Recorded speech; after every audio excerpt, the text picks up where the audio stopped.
limiting beliefs. They're self-protective. They want to keep first of all, they developed to serve the person at a certain point in their life, but they also want to protect themselves. They won't shift without seeing something very new, okay?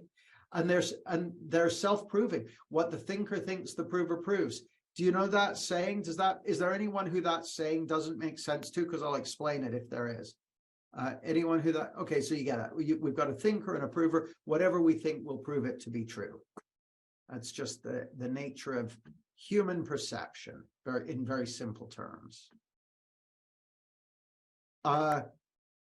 They're survival oriented, so they protect themselves and us. They've been learned. There's always a felt component of it. So it's not just logical, it feels true and it feels real. And it has a feed forward mechanism. So people are sorting for evidence that it's true. Okay. It's thought generated. It's vulnerable to insight. And it tends to have the structure either X equals Y, X means Y, or X is the same as Y. So you'll hear them in people's language as an I can't. And the two things I always right away want to find out is, how do you know that's true and why is it like that? So has anyone got some example of some I can't that may have been messing with them until now? Has anyone got an I can't? I have one. Okay, go ahead, Jan. I can't lose weight. Oh, okay. Now this is a wonderful one. So, are you okay with me asking you some questions about that? Go for it. Okay.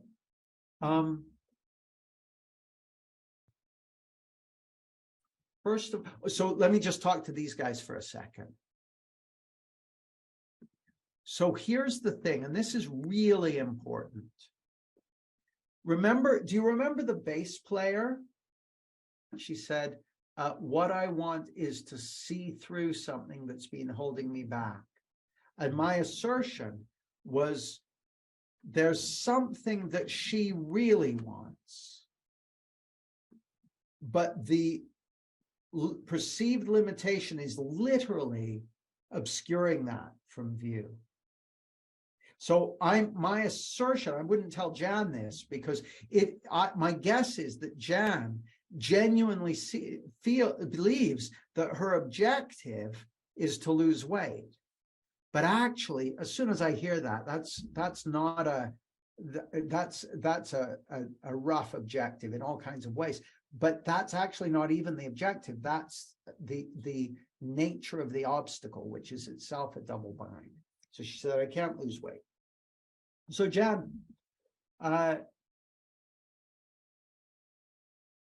why is it like that?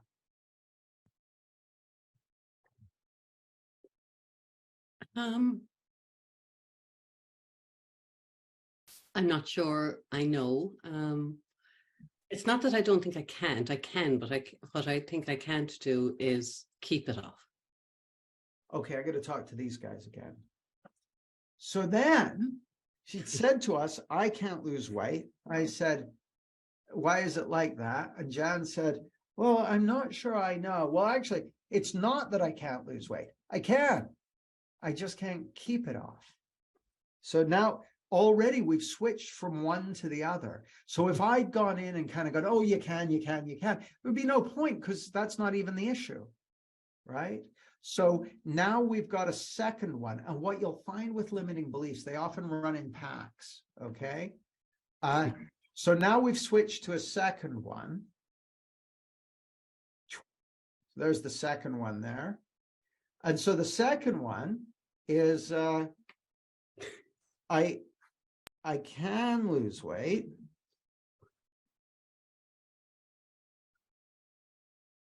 I just can't keep it off.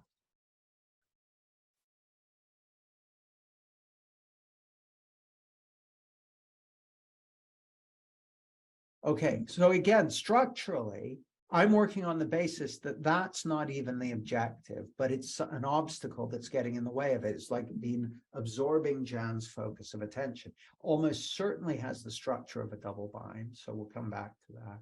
So Jan, how do you know you can't keep it off? Because I've lost weight oodles of times and always put it back on. Got it. And then some. I'm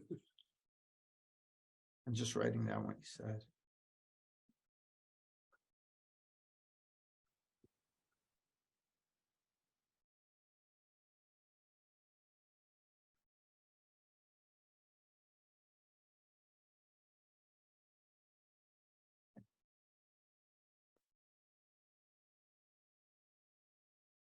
And you know this idea that you can lose weight, that you just can't keep it off.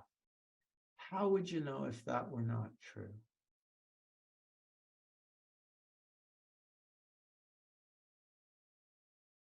Because I believed that I could.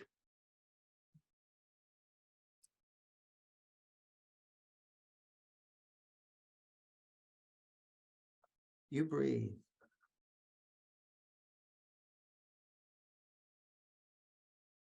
And what would happen if you believed that? I probably would lose the weight and keep it off if I believed it.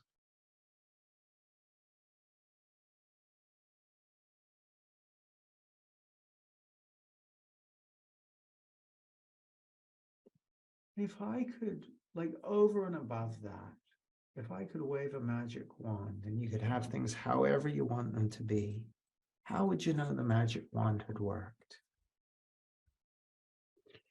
I'd be living in a fit, healthy, vibrant body. I'd feel vitality. I'd be out doing more things. I'd be more active.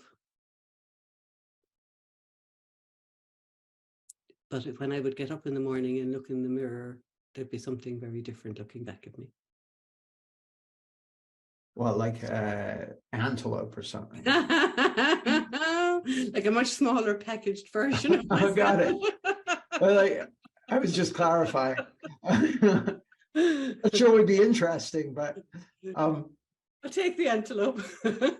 well, isn't it interesting?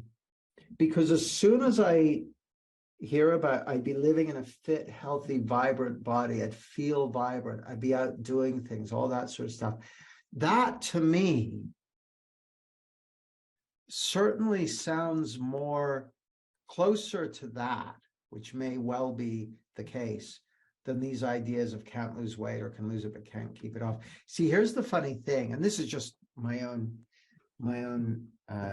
opinion, so not fact, but what I've noticed over the years is that people who manage to go from carrying excess weight and yo-yo dieting and all that sort of stuff to being vibrantly fit and healthy and energetic and that sort of thing, they have a few things in common. One of them is that they prioritize living in a good feeling. So they're not carrying around a lot of thinking about their weight and their food and all that sort of stuff. Whereas people who struggle with it, they tend to have a lot on their mind about that. So that's the first thing. They tend to be living in a good feeling with not a lot on their mind. The second thing is they've almost always found stuff that they enjoy doing, that they're doing actively, like they're doing stuff that they enjoy. So I mean, the example for me, one of the examples for me, so interesting. I discovered 10, 12 years ago that I love weightlifting. I love free weights. Love doing it. Sounds really boring, I know, but I love getting an Olympic bar and smashing out really heavy weights. I never knew that. I never knew that. I'm about to sign up for CrossFit training, or I'm about to talk to someone about signing up for CrossFit training. I don't know if I'm going to like that, but I'm going to give it a go because I've learned that getting my cardio working way better is a good predictor of longevity. So I'm like, oh, okay, maybe I'll take that. 2 years ago, just before lockdown or whatever it was, 3 years ago, 2 or 3 years ago, I started doing Brazilian jiu-jitsu. Oh, I fucking loved it. I loved it. And then we had lockdown, so I stopped doing it. But you want to find things that you enjoy doing that move your body. So that's the second thing that I've seen. So they're living in a nice feeling, not with a lot of thinking about food and trusting their intuitions about what to eat. They're doing stuff that they enjoy, and they're eating food that they enjoy that's good for them. It's good for them. But I had to find that. Like, so for me, and this is not diet advice in any way. What works for me doesn't work for my girlfriend. She's like, it makes her sick. Literally, she can't do it. But I just eat steak, fruit, nuts, repeat. And so I just eat the same things over and over again. Pretty much most of the time, once in a while, a little bit, but no processed food. So I'm not saying that as dietary advice, but I found the stuff that works for me. And I find that people who manage to, and I can go out for dinner and things like that and have other things, but it's, you got to find stuff that supports your system. But that, to me, all those things I've just said, those three things, living in a nice feeling, finding ways to move your body that you enjoy and that you look forward to and that you make time for, and finding food that you enjoy and that you can eat over and over again and that supports you. Those seem like they would be contributors to living in a fit, healthy, vibrant body, that you'd feel vibrant and all that stuff. And you don't have to really, you don't have to wait to start finding those things. Because the other thing I've noticed, Jan, is just a show of hands, who likes losing things? Who's ever gone, oh, brilliant day. Oh, what happened? Oh, I lost a bunch of shit. It's like, oh, great. It's like, yeah, I hate it when I find stuff. I really like losing stuff. It's just not, and yet we talk about losing weight and putting it back on. And it's an interesting way of putting it. So I'd be curious just to, well, anyway, I was just holding forth, Jan. What's occurring to you as you listen and reflect on this? What's coming up for me as I'm listening to is deprivation. Yeah, tell me more. When I eat foods that are good for me, I feel deprived because that means I can't eat the things I like. Oh yeah, you're gonna need to. I would have thought you'd need to find things you like that are good for you. I do, but I still want the other stuff. Like what? Like crisps and cookies and ice cream and all the stuff that's not healthy and good for me. I love that shit. Here's what I found. I can have that stuff once in a while and life is sweet. Life is good. Personally, this is just me personally. I can't have that stuff on a day-to-day basis, or else my system just doesn't know how to deal with it. For me, and this is just for me, and I bear in mind I have a background in chronic alcoholism, so I have to be very careful about this stuff. My system just goes bonkers with ice cream or sugar or chocolate or that sort of thing. So I can have it once in a while, but I've got a simple rule. And you might find this useful, but again, find what works for you. If I have that stuff, I'll instantly because I'm mostly eating a very clean keto kind of diet. If I have even a packet of crisps or a bowl of ice cream, I'll be 3 pounds heavier the next day. Kind of interesting. So one bowl of ice cream that weighs 4 ounces, if I ate that today, when I wake up tomorrow, I'll be 3 pounds heavier because my body will retain tons of water. It basically sends my body into a different food processing state. And so that's fine. But what I then need to do is be abstemious and stick to my keto diet for the next couple of days so I get back to an even weight. If I don't, then my weight just starts ratcheting up, or as some people would put it, and then some. So, but that's something I've had to figure out. I think of it like a locking mechanism, because I know I like being the size I am. So it's a way of keeping me maintaining a steady weight. But you need to find out what works for you. What's coming up, Jamie, is, you know, when you talk about a history of being an alcoholic, sugar is my drug of choice, and I'm an addict. Well, I know that you can sometimes feel like an addict and really enjoy sugar and not know how this is going to change easily. And your wisdom and intelligence is also very powerful. So why not relax and allow it to do the heavy lifting for you for a while? See, here's the thing, guys. Remember when we were talking about double binds? What you'll always find in a double bind is one of those I am statements. So what we heard from Jan is the statement,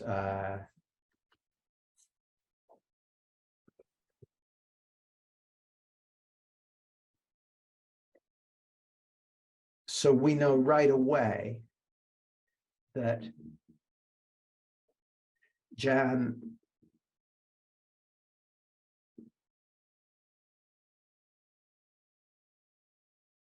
has a false I am in there.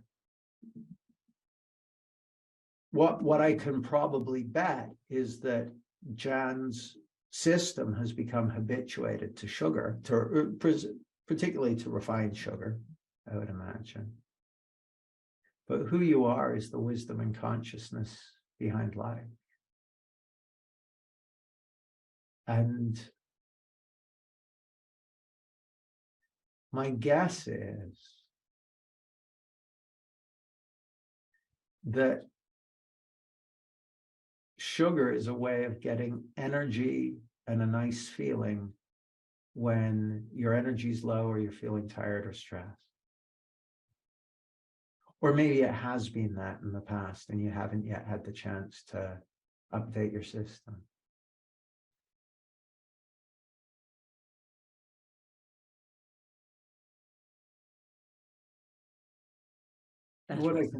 Sorry, go ahead, Jen.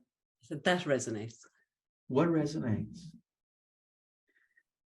That I'm not a sugar addict.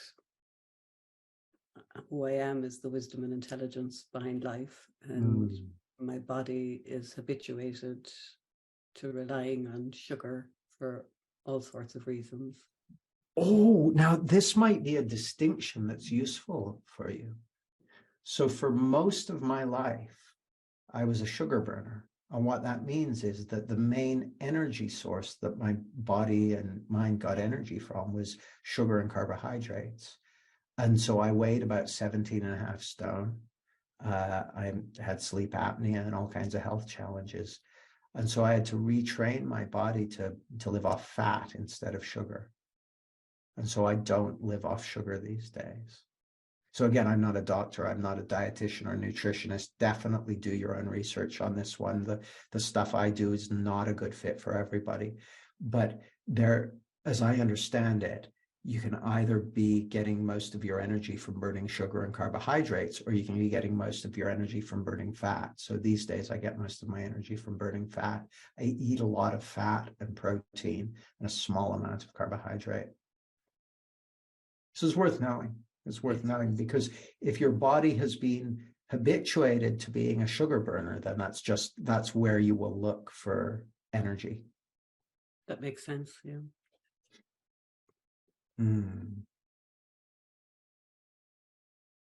All right, here's what we're going to do.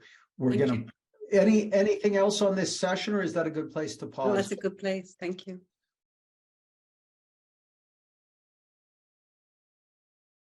Hey, I just wanted to share something. I didn't plan for this, but what happened over lunch was I remembered a gut healing program that I was on several years ago, which I really enjoyed. And So I pulled out all the old information and planned recipes for the next 2 weeks, made shopping lists, and sent my lovely man out to the shops this afternoon to get everything. And it's all, as you were saying, it's fruit and veg and protein and all natural whole food and nothing processed.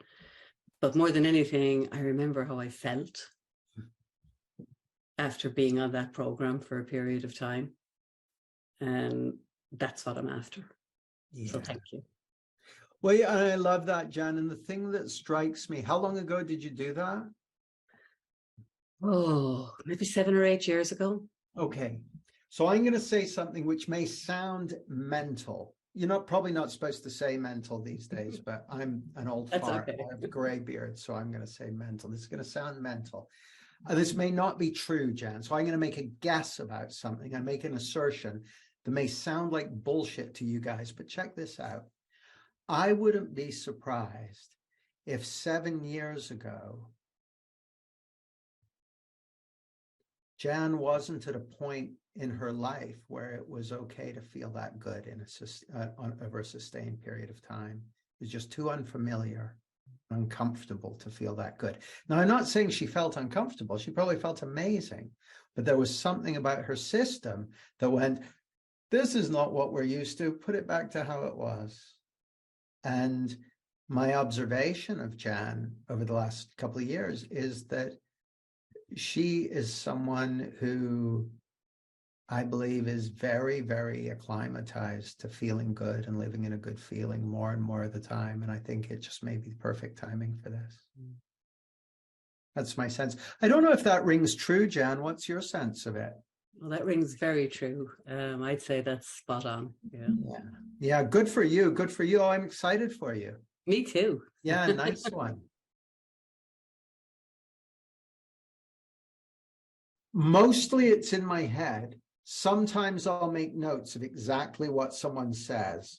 So when Jan said, I can't lose weight, I wrote that down.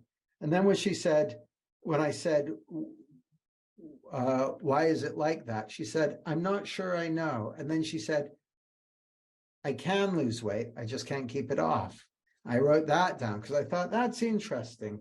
And then I asked her, how do you know that's true? And she said, well, because I've lost weight oodles of times and always put it back on and then some. And I said, how would you know if this were not true? And she said, because I believed that I could. How's that looking to you now, Jan?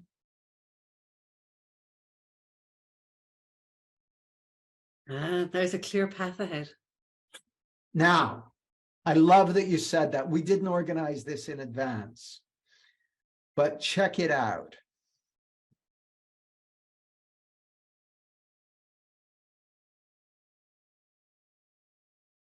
There's a clear path ahead.